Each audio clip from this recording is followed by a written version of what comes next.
Hi friends, நான் உங்கள் தோழி ஜெயஸ்ரீ. இன்றைய காணொளியில் வஞ்சகம் என்ற தலைப்பில் ஒரு குட்டி கதை பார்ப்போமா?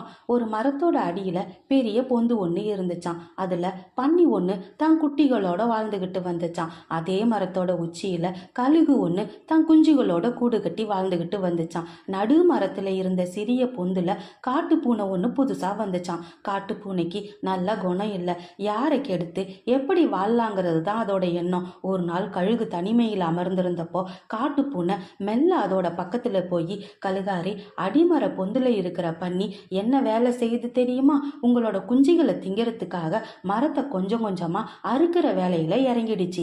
ஜாக்கிரதைன்னு சொல்லிட்டு பூனை இறங்க கழுகு சட்டுன்னு கூட்டுக்கு போய் தன்னோட குஞ்சுகளுக்கு பாதுகாப்பா அமர்ந்துக்குச்சான். அன்னையிலிருந்து அது மரத்தை விட்டு நகரவே இல்லை. அடுத்து பூனை பன்னிக்கிட்ட போய், என்ன பண்றியாரே, நலமான்னு கேட்டுச்சான். வாருங்கள் பூனையாரே, எனக்கு என்ன குறைச்ச, நல்லா இருக்கேன்னு சொன்னிச்சான் பன்னி.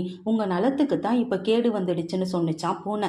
என்ன சொல்றீங்கன்னு பன்னி பயத்தோடு கேட்டுச்சான். நேத்தி கழுகு இன்னொரு கழுகு கிட்ட பேசிக்கிட்டு இருந்தத என்னோட 2 காதால கேட்டேன்னு சொன்னிச்சான் பூனை.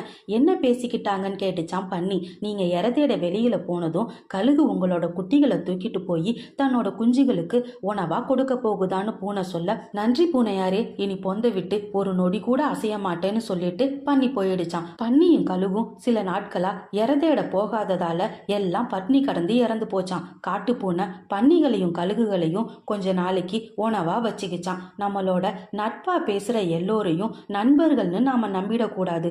அவங்களோட வஞ்சக குணத்தையும் புரிஞ்சுக்கணும்னு இந்த கதை நமக்கு உணர்த்துது. இந்த கதை பிடிச்சிருந்துச்சுன்னா லைக் பண்ணுங்க, ஷேர் பண்ணுங்க, சப்ஸ்கிரைப் பண்ணுங்க. நன்றி நண்பர்களே.